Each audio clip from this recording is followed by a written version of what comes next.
Hello and welcome to the Buckets and Tea NBA show. I'm your host, Cathryn. Thanks so much for tuning in to this week's episode. Today, we've got you. I feel like most of you probably already know him and love him from Sportsnet. It's Blake Murphy. Hey, how's it going? Good. How you doing, buddy? Good. Got 9:05 action on. March Madness about to start. It's a nice Thursday. That's amazing. I have to do a bit of a humble brag because I checked my Twitter feed this morning and Lee Ellis followed me. Nice. Lee Ellis? I've been beaming all morning. I'm like, oh my God. He's Lee cool Ellis. Trip around the world right now seems like such a fun thing to be doing. Yeah, especially in this winter. I'm like, God, I would rather be almost anywhere else. I debated it. I did the whole like at midnight, clicked on an ad, looked at various beach spots, I did. And then I talked myself out of it. But I did have that moment. It's definitely one of those things where had we known how long all this nonsense would last, like absolutely, I would have been out of here. The second I came back from Rudy Gobert trying to infect me in Utah, I would have been out of here and done everything else from somewhere else. That's so true. If I could go back 3 years ago, I would have done a few things differently, including hoarding toilet paper before everyone else. But in any case, all right, let's talk about Ja Morant first and foremost. So the league came out and said they are suspending him for 8 games total after posting his IG Live video where he's holding a gun. We did talk a bit about this last week as the video surfaced, but now we have the news from the league, what their disciplinary actions are. He's going to be coming back. I believe it's March 20th, which is soon, because he's already served some of that time. So some people were wondering if he'd be back for the season or not, but he's definitely going to be back before the regular season ends. And as well, he did an interview with Jalen Rose where he kind of voiced his side of things. Yeah, Blake, I'll jump into my opinions in a minute, but what do you make of all of this? It's obviously a really tough situation, especially with someone like Ja Morant, who has been pretty open before about his mental health battles. He did a really open and vulnerable interview with Taylor Rooks back, I think, at the start of the 2021-22 season, where he revealed kind of the weight that it carries when you're trying to put everyone else first. And I think that was more about family than just about basketball, but I'm sure there's a basketball element to that as well. Now, none of that is to forgive what he did. I'm sure we all have disliked a teen or two in our time, but you don't threaten them with guns. And the stuff around the Pacers staffer, and you can sort through the reporting and what Ja Morant has said back, and the different influences with his dad and his brother and things like that. There's a lot that we won't know fully and probably can't understand there. I think the important takeaway from a league perspective is that obviously if he was at a point where he thought that was a reasonable thing to do, whether it was because of drugs and alcohol or mental health or just, we've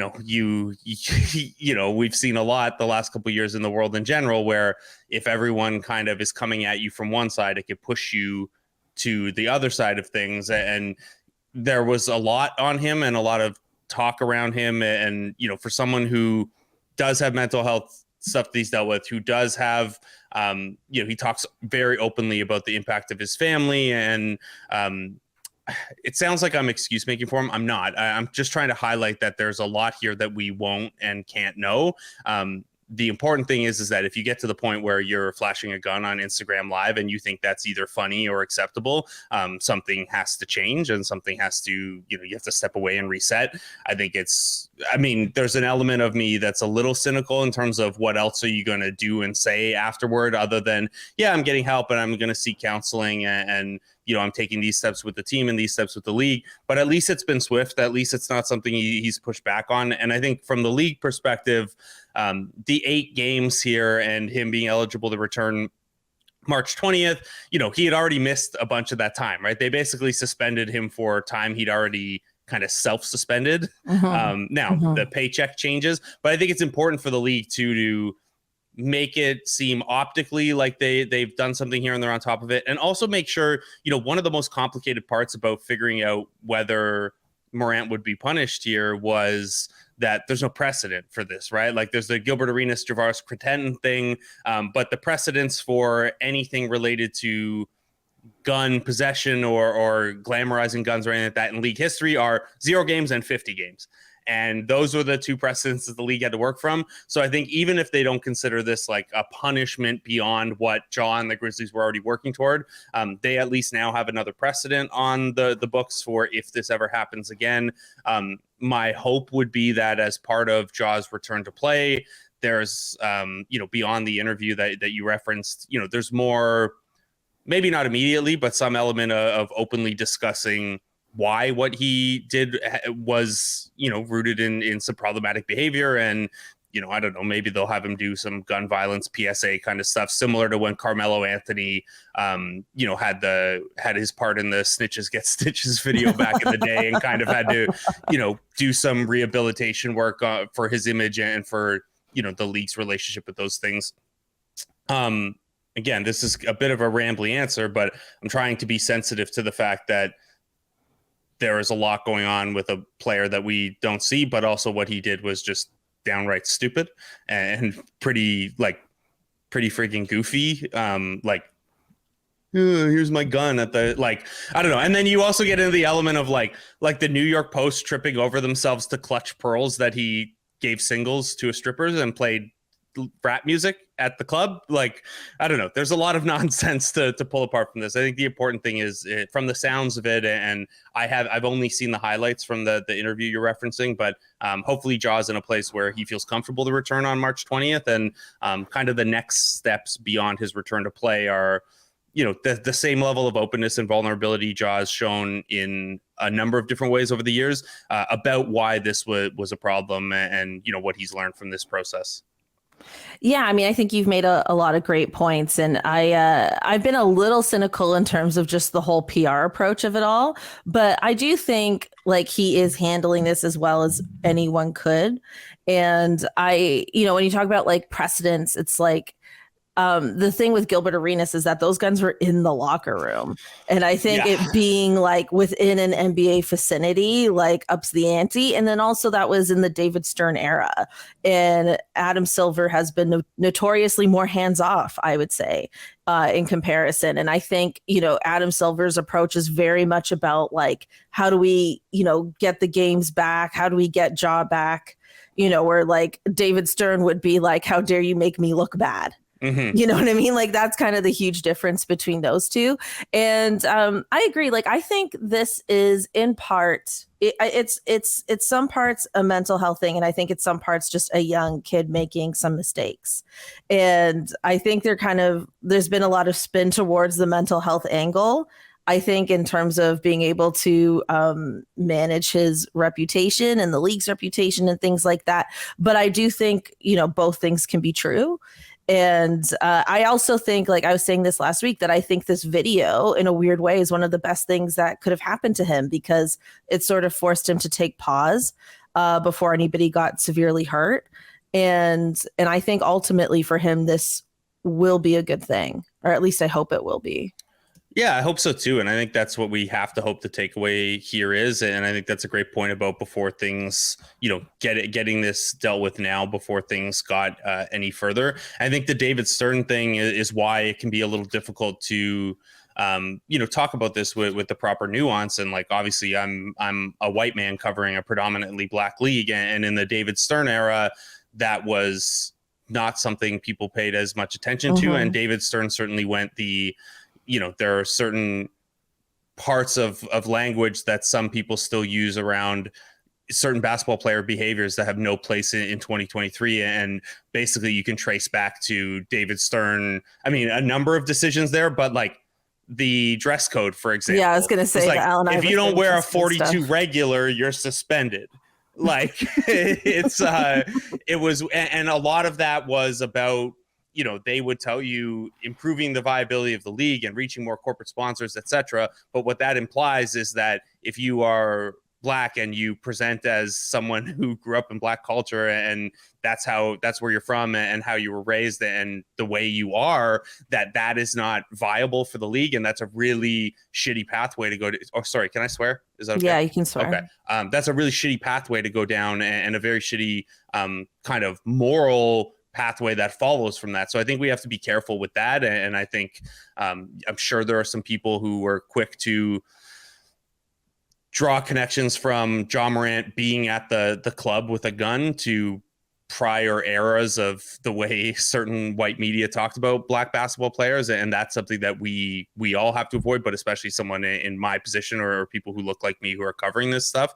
And the mental health thing, I understand the cynicism for sure. And I think that, there was the Josh Primo example where he quickly pointed to a mental health thing, and it's like, okay, well, you did those things allegedly within the guidelines of seeking help for your mental health. So I don't really know if that, that one's a little dicier. At least in Ja Morant's case, this is something that it's not new. Like, he has been open about this stuff in the past. And I think that I don't think like plausible deniability is a reason to be open and vulnerable about these things. But it is interesting that the fact that you have chosen to be open and vulnerable about this stuff in the past makes it a little easier to understand you in a situation like this. So that's not why you want people to be open about things, but it's I don't know, maybe it helps a little bit in terms of hey, when someone's talking about mental health stuff in sports, we should listen up and try to be a little more proactive about it.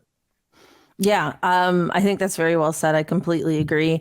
And I mean, he said in the interview a bit that he said what's on social media in terms of these previous incidences that have since come to light are a lie, but he didn't get more specific. So then it's like, I don't know if he means the incidents in their totality are a lie or if specific details are a lie. I do remember, that after the thing in Indiana with the light pointed at a staff member or whatever, Ja was pretty outspoken on Twitter at that point that he thought that was poorly reported and not accurate. And the fact that even he was very upset, if I'm remembering correctly, that even though the league's investigation of that returned nothing, his brother was still banned from, I think, all road games.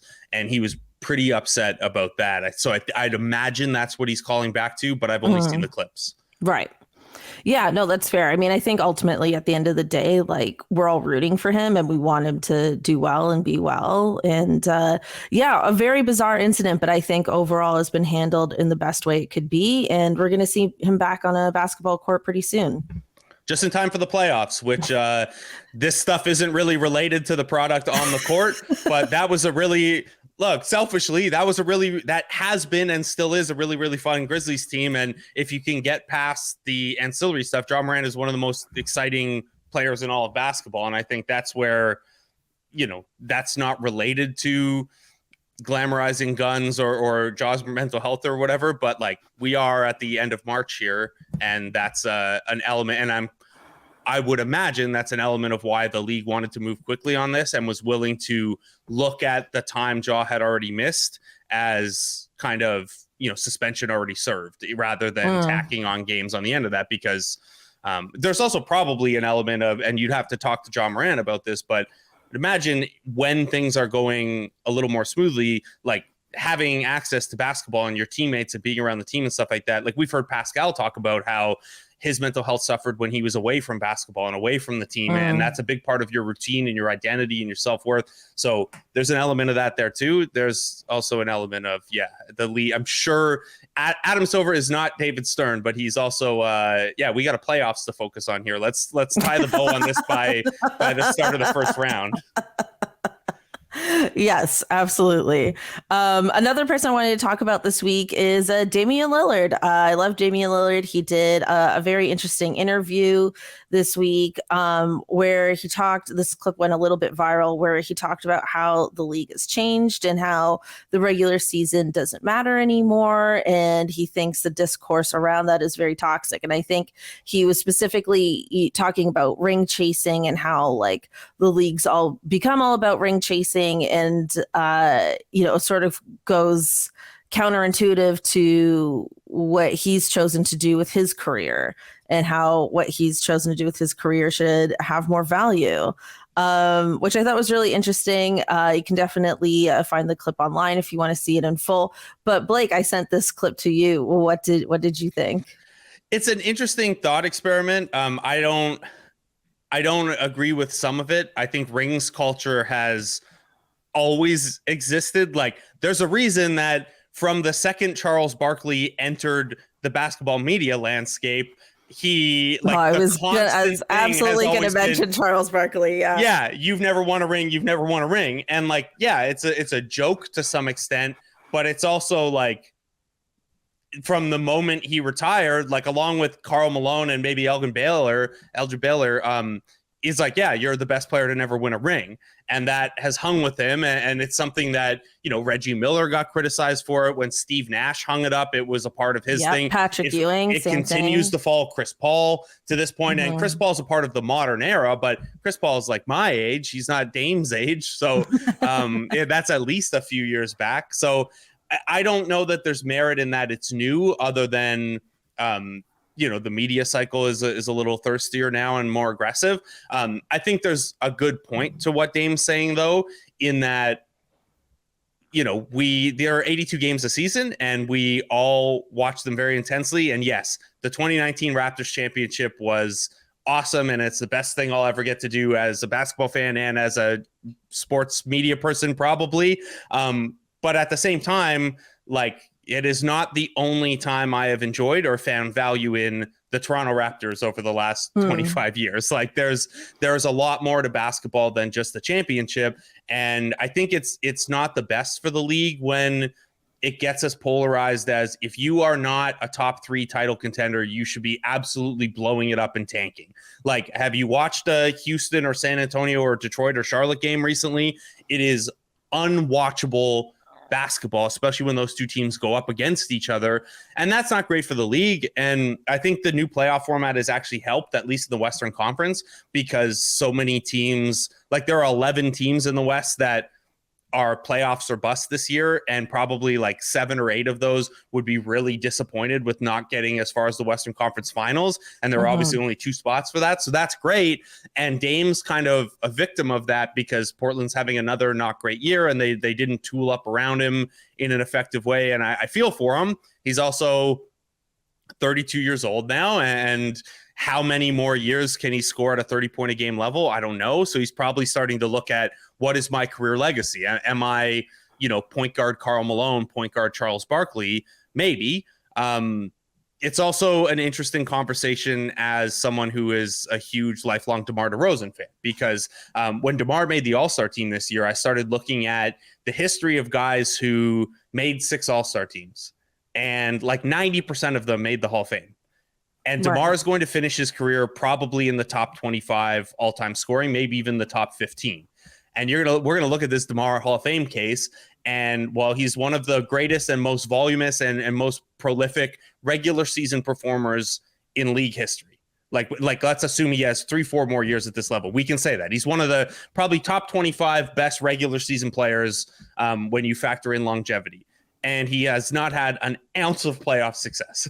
How do we contextualize a player like that? Dame has had, I think, higher moments in the playoffs because he's Mr. Clutch and he's had game winners and he's had unlikely runs and stuff like that. So he'll be a fascinating test case in it too. Dame also has the disadvantage of, like, he was old as a rookie, so he's not going to have maybe the counting stats and stuff like that if he retires on a normal timeline.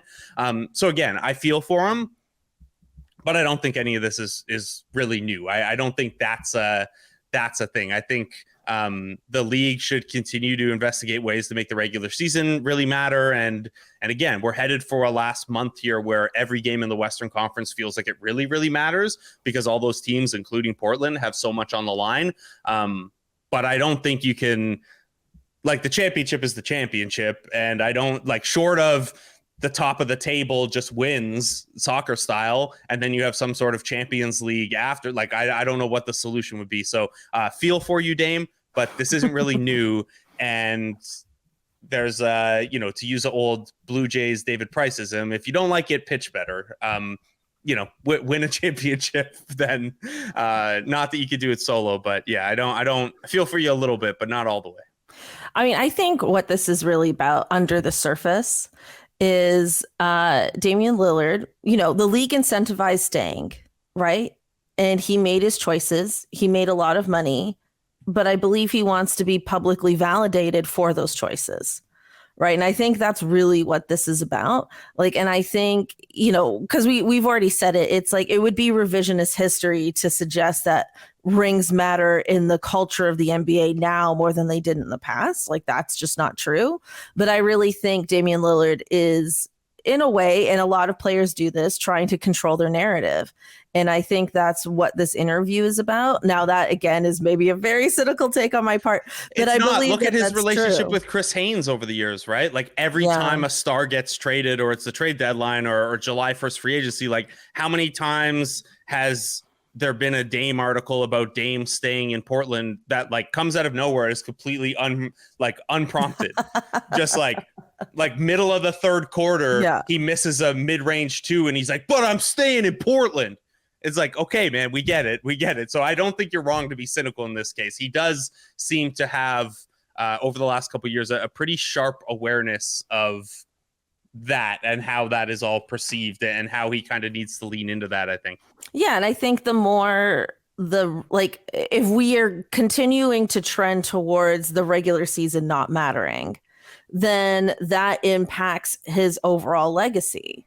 Because he does have some playoff success, but really the heart of his legacy is that he stayed in Portland, right? And that he had some very magical clutch shots when they mattered the most, But that is the heart of his legacy. And I think he's trying to preserve that by creating a conversation that says, hey, this is... this isn't right to only value rings, but also this is sports. And this is what every league values.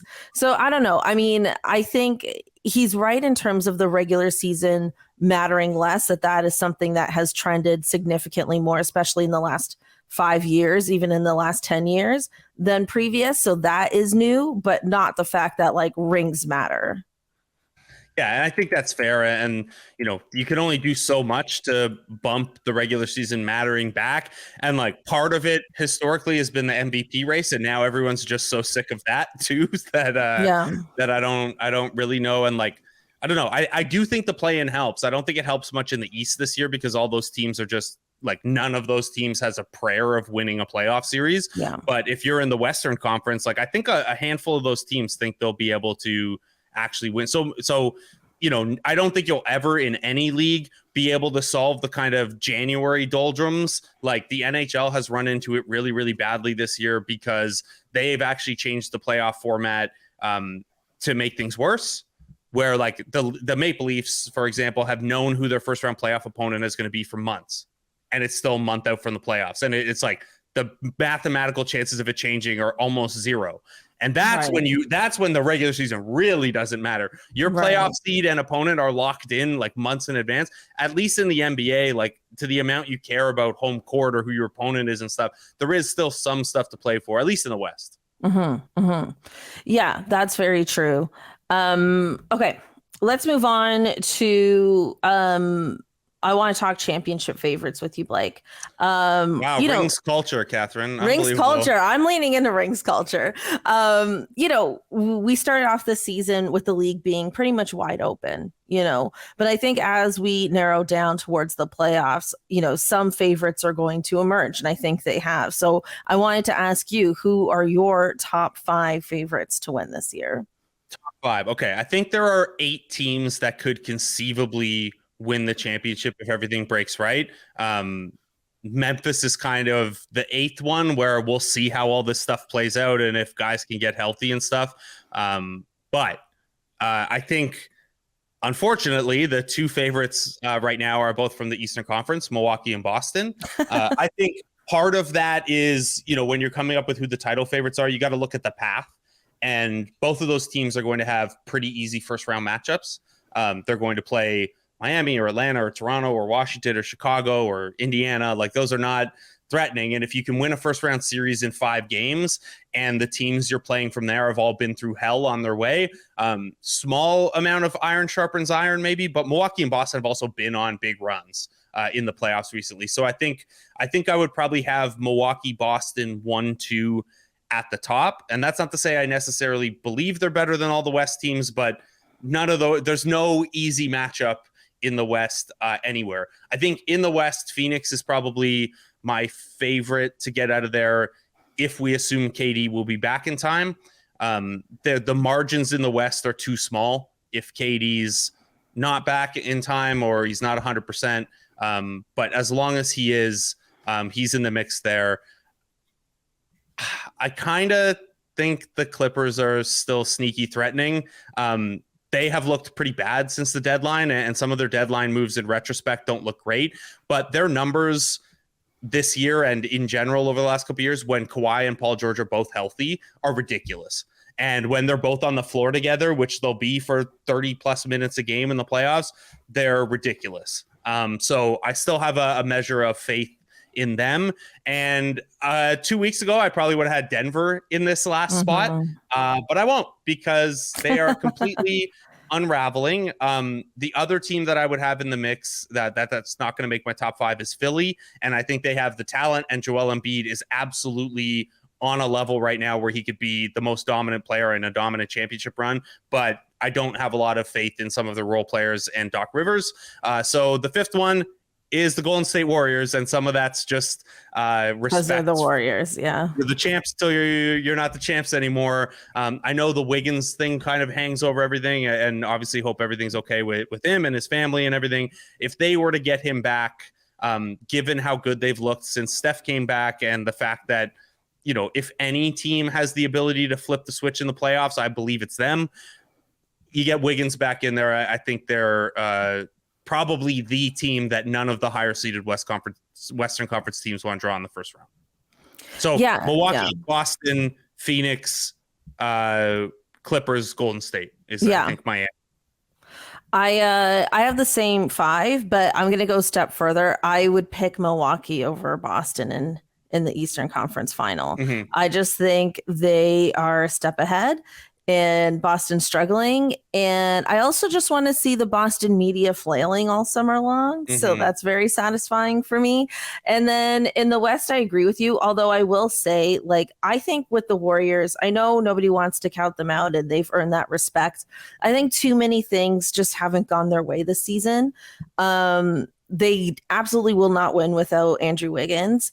I mean, last night, Steph Curry scored 50 points and they still lost to the Clippers. Draymond Green's going to miss their next game because he now has 16 technical fouls. So, I just feel like too many things have gone wrong for them this season to win a championship, at least historically speaking. I haven't seen a team deal with, like various injuries throughout the year, not having one of their best players for significant chunks of time, one of their players being suspended because they got too many techs in the season and then coming back and then winning it all. But they are the Warriors. So I'm not going to count them out, but they are definitely in the bottom of that. I do think like the Clippers are injuries are always a caveat, but when they're healthy, they really look like they could win it all. And I was not thinking the Clippers would look this good in March. I really didn't, but they look really good. And I believe they've won their last 3 or 4 in a row. Let me check. 4 now, yeah. 4, yeah. They've won their last 4. I was so high on Denver. They've lost their last 4.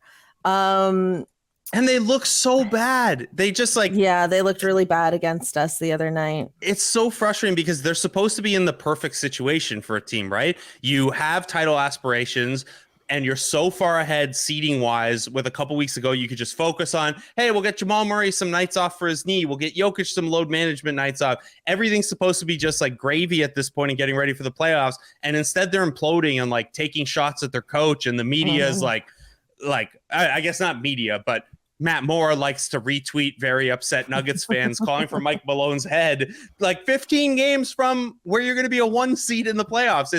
I have seen good teams get dramatic at bad times, but I've never seen a team that is this far ahead of everyone just like eat itself. Like the autophagy at place here it's ridiculous.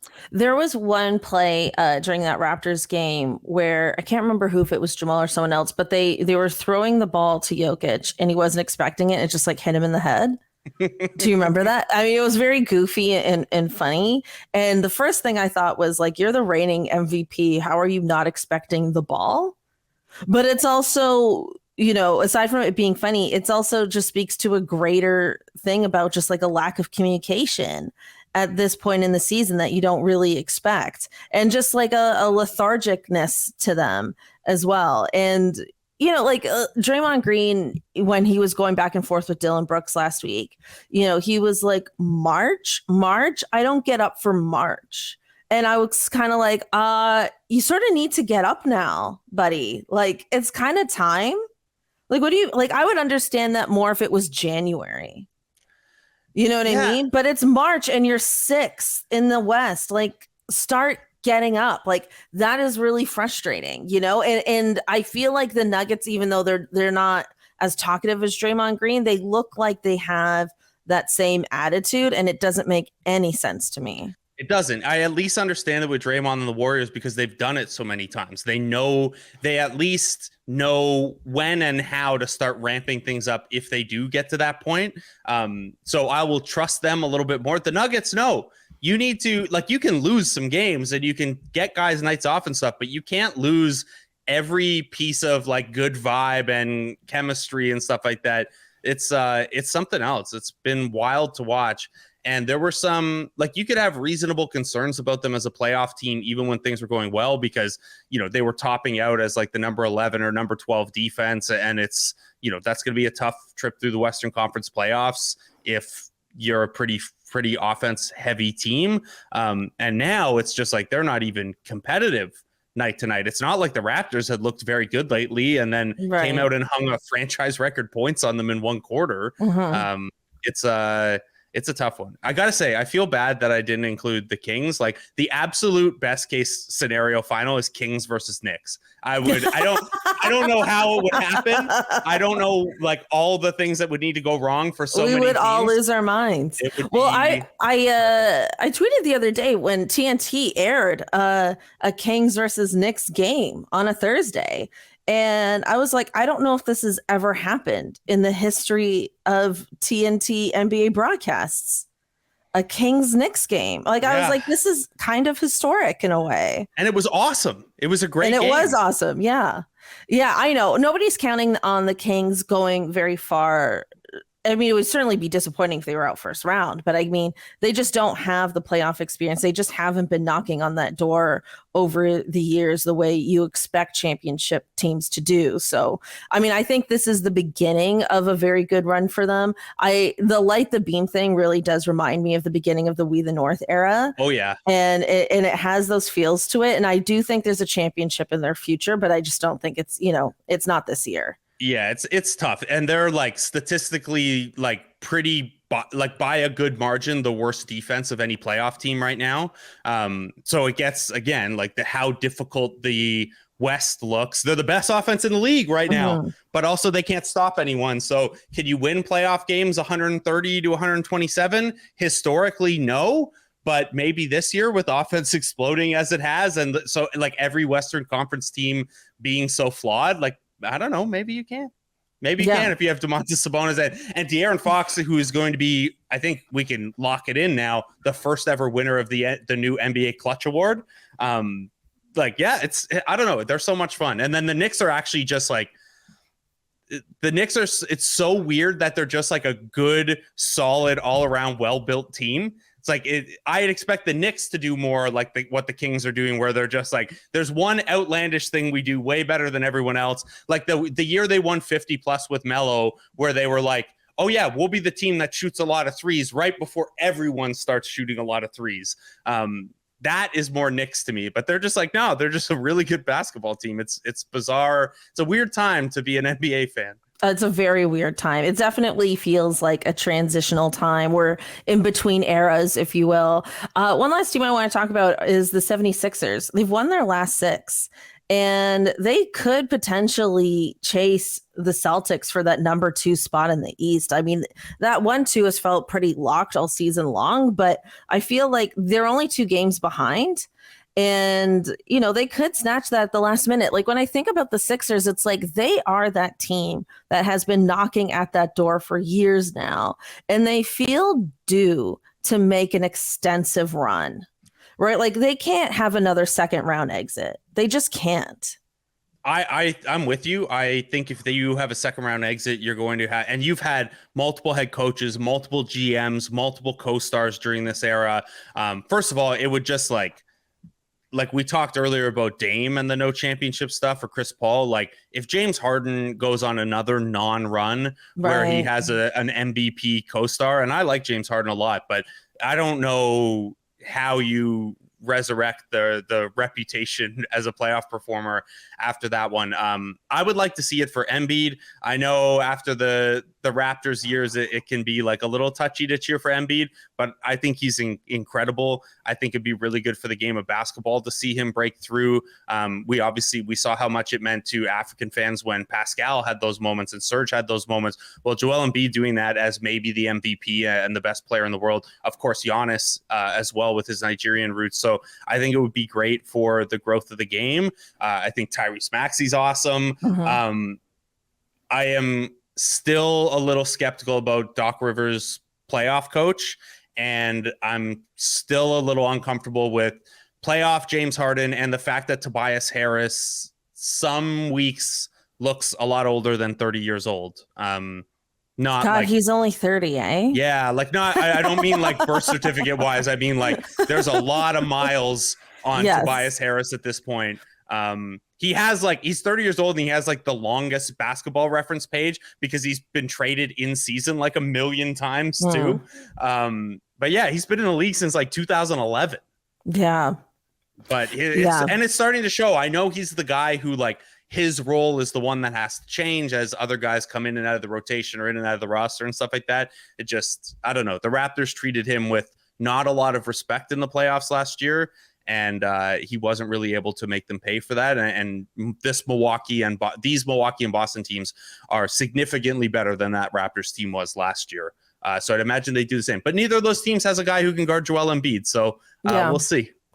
Yeah, I mean, I think like as a Raptors fan, I agree it's hard to root for the 76ers. And I'm not claiming I'm a fan per se, but I do think if they overcome these playoff demons, if you will, and they actually surpass that and get to a place, I feel like they've been through enough playoff adversity that I would be happy for them at this point, especially in a year where like us as biased Raptors fans, we know we're not making a significant run this year, so they don't feel as much like competition, or somebody I have to be actively rooting against, Also, the Raptors have the benefit, and I know Philly beat the Raptors last year in the first round, but in a year where the Raptors were like just kind of happy to be there, like yes. I think Raptors fans are pretty justified not wanting Boston to win because of the Boston of it all. But Milwaukee and Philly are both teams that the Raptors beat on the way to their championship. Yeah. So like you can maybe prefer the Western Conference team or something like that, but those are not like we cross those hurdles. Not we, but like as a fan base or whatever, like Philly and Milwaukee were vanquished. If they win now, who cares? It didn't get in the way of Toronto winning the championship. And I actually think like if Raptors fans sat and thought with it, you'd probably prefer certainly prefer Philly or Milwaukee to Boston. And you'd probably prefer those two teams to Cleveland as well, even though Cleveland doesn't seem like as much of a threat, just because like Cleveland's closer to the Raptors now, and the Raptors never got their like win back over Cleveland after Cleveland clowned them for a couple years. I think it would be most painful if Cleveland went on a run. Wow. Yeah, I'm kind of over the Cleveland years. That feels like a different era and time. There's the Mobley Barnes thing now too. And they're like I think if the Raptors, like, if things click for next year, like, it's going to be them and Cleveland jockeying as, like, who's next up in the Eastern Conference. You're right that we're on, we're definitely not on the same timeline as Cleveland because look at look at the record, but we're definitely on a closer timeline with them than we are with these other teams. So you're right. Yeah, I can't believe I said it, but I actually would I be happy for Philly? I'm not sure, but I definitely wouldn't be unhappy. And I feel like that's progress for me as a fan of the Raptors. Speaking of which, it's time for our Raptors Homer moment. So we talked last week about Fred's rant about the refs, but we didn't have the results of the fine during last week's episode. We now know it was only a $30K fine. I think a lot of us expected it to be much worse. What was your reaction to the fine? I had predicted 35K, so 30 was okay. There's not a lot of precedent. Price is Right rules you went over. Sorry, buddy. Yes, exactly. So I lose. Yeah. Everyone else should have guessed $1 on the fine after I said 35,000. No, there's precedent for the league to flex a little bit of muscle, but not really beyond 35,000. Usually it's 25,000. And then there's also some precedent where like guys who have physically intimidated referees only got like 30 or 35K. So it's hard for me to see them going beyond that. I think it's a reasonable number. I think you also have to be careful as a league because not to be all like, there's not a conspiracy against the Raptors. However, if you wanted people to believe that there were a conspiracy against the Raptors, you would come over the top with a punishment for the Raptors for pointing out that the refs were not doing a very good job in that and were inserting themselves too much in that game. And I think, the league probably looked at the way those couple games had unfolded, the Denver game before that, the earlier Ben Taylor games with Fred VanVleet, where he had some very soft technical fouls in those ones. And the league's never going to come out and be like, you know what, you're right. But I do wonder if the league reviewed the evidence a little bit and was like, you can understand the frustration. And he wasn't like mad and shouting. Yeah, he used a lot of swear words, but that's about as like political and diplomatic a FU to the referees can come. Yeah. So there are all those elements. And I think mostly you got to be real careful. And I got asked a number of times, like, do you worry that the next couple crews of refs, because the refs are a tight fraternity, will take it out on the Raptors? And I said no, because the last thing you want to do is lend credence to what Fred said and prove him right by holding a grudge and going over the top with either, the officiating in the next couple games or a ludicrous fine or something like that. So I thought it was about what was expected. And yeah, my guess would be Fred is like breathed a small sigh of relief. Like he had put 35,000 aside in a TFSA or whatever, thinking that was going to get hit. And then it's like you got $5,000 free if you thought it was going to be 35,000 and you only got 30,000. So this is how, like, the tens of dollars in my bank accounts, this is how I go through the mental gymnastics of feeling like I have money. Yeah, I thought it was gonna be way more. I wasn't really thinking about precedents for this in the past because I was like, I don't think I've ever really seen something like this before. I mean, I was even worried he was gonna like lose a game or something because of how much he went into it. So I went way over. So you definitely were better at predicting that than I am. Although I mean, I'm happy it wasn't as big of a deal as that. Like, I'm happy that the league didn't overreact to it because I think they easily could have. And so, I mean, I thought it was a good outcome and it just kind of allowed the team to move forward a bit. Yeah. And turn the page on it. I don't know that Fred, was thinking of himself as a martyr in that moment or anything like that. But we know from across all sports that if you're the captain on a team, sometimes you have to be the voice for your guys and sometimes take a physical beating or in this case, a financial beating, for the good of the team. And if he was feeling that sentiment was pretty pervasive in the entire locker room, for him to step up and do that. And yeah, his specific words were about his situation with Ben Taylor and Fred VanVleet specifically.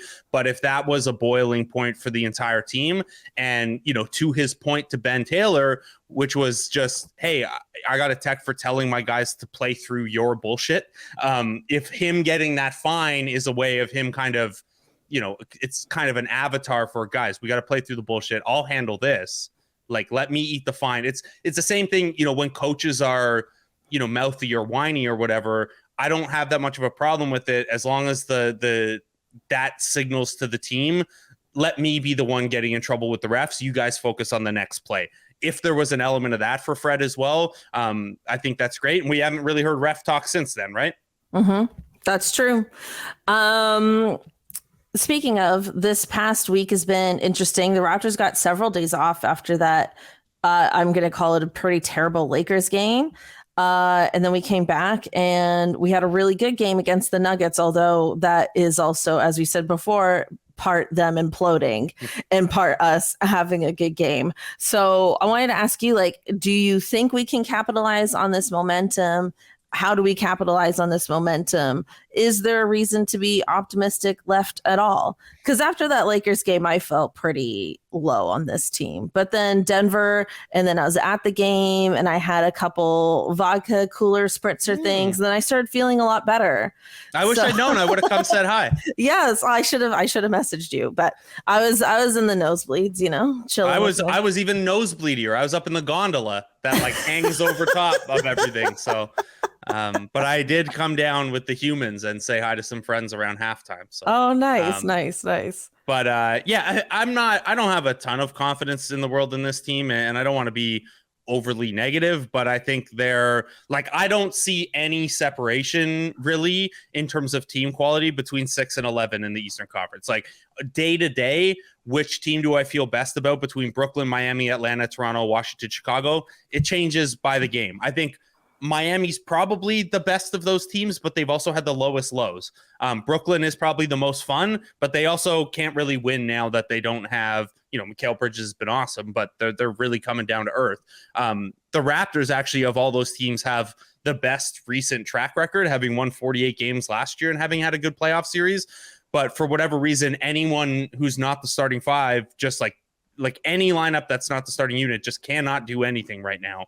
And that's like ever since the trade deadline. And the numbers are like striking how bad anytime one starter even comes off the floor. So there's a lot to figure out there. I think they could turn it around enough to, get the 8 seed, hop Atlanta there. Then you at least get 2 cracks at a play-in, have a fun first round playoff series or whatever. But I do not see the path this year to this team being like actually relevant in the playoffs. If you care about the play-in and you want to see a playoff series, awesome. I'm not going to argue with you. The games will be fun, but I don't see a way that I feel like the scenario where I would pick the Raptors to take a series longer than 5 games in the first round.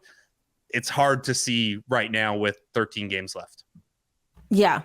I completely agree. Like there have been moments since the trade deadline. There's been flashes where I started to feel like way more optimistic, like maybe we could get the 6th seed, something, but now I feel like I've been brought back down to earth a bit once again with this team. And I also agree, like the Eastern Conference just kind of sucks. Mm-hmm. Like so many of these teams have been in a state of turmoil. Like we've been through our ups and downs, mainly downs this season, but you're absolutely right. The Hawks have absolutely been through that. The Heat have been through that. Lord knows the Nets have been through it.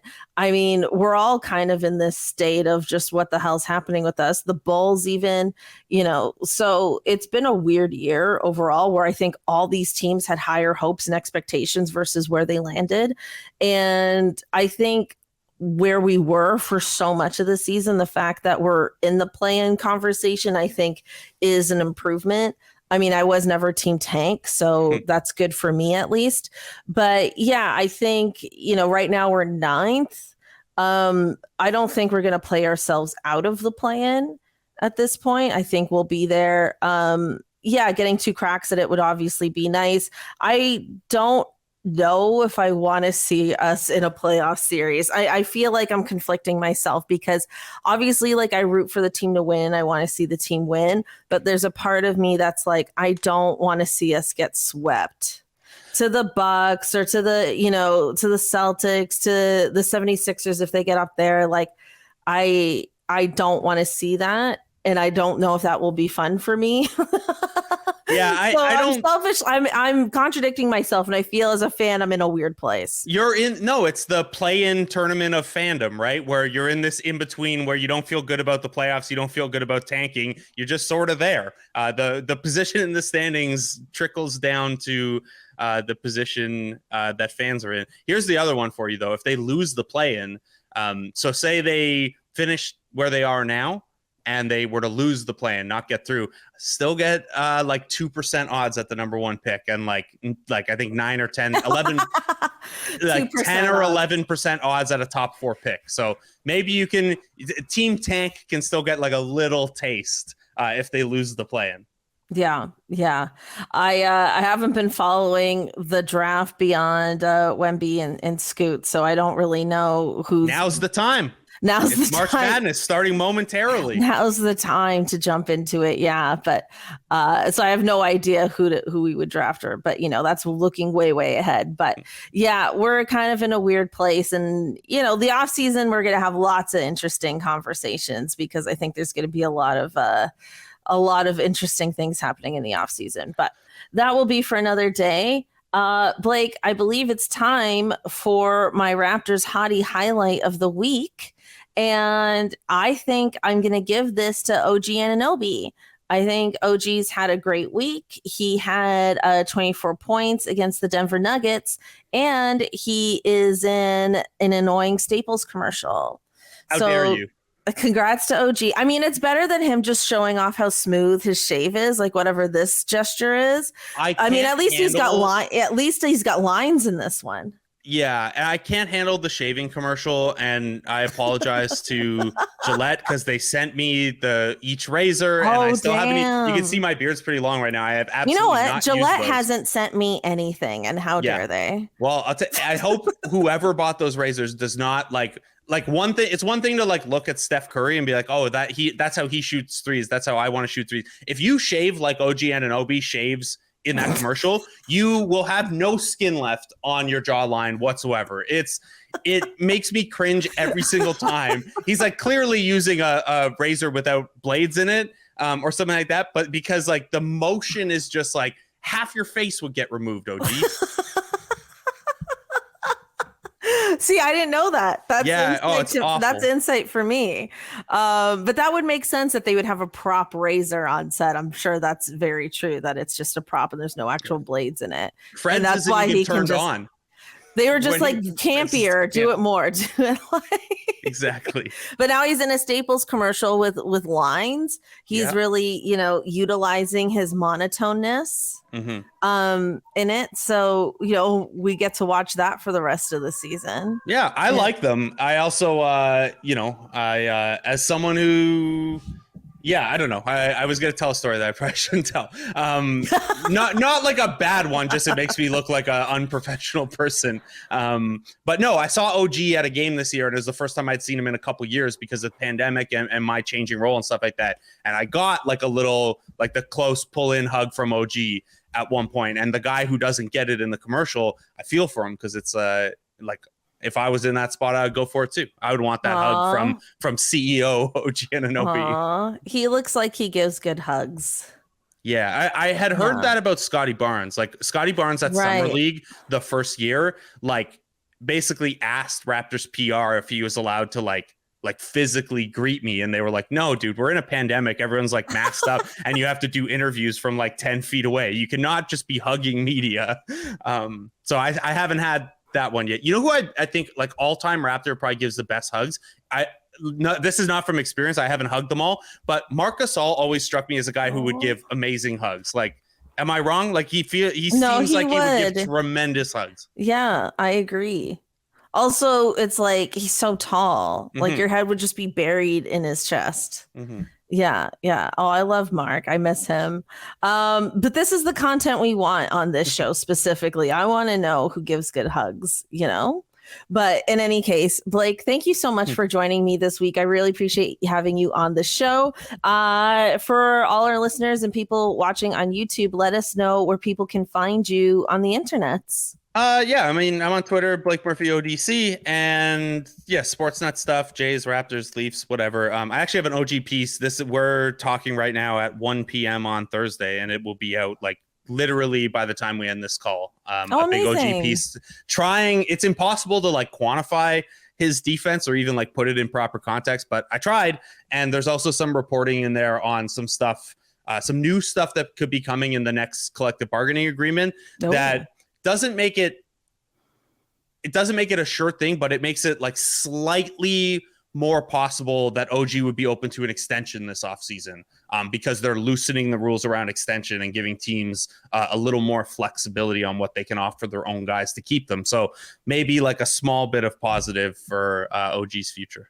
That's amazing. Is this pro defensive player of the year propaganda piece? It is pro all defense, because no player has won defensive player of the year on a losing team since the 80s. Right. It just doesn't happen. So I figured it would be fruitless to argue defensive player of the year. So let's aim for all defense instead. Yeah, that's a good call. That's a good call. Thanks so much, Blake. Thank you everyone for listening and tuning in this week, and we'll catch you next time. Bye.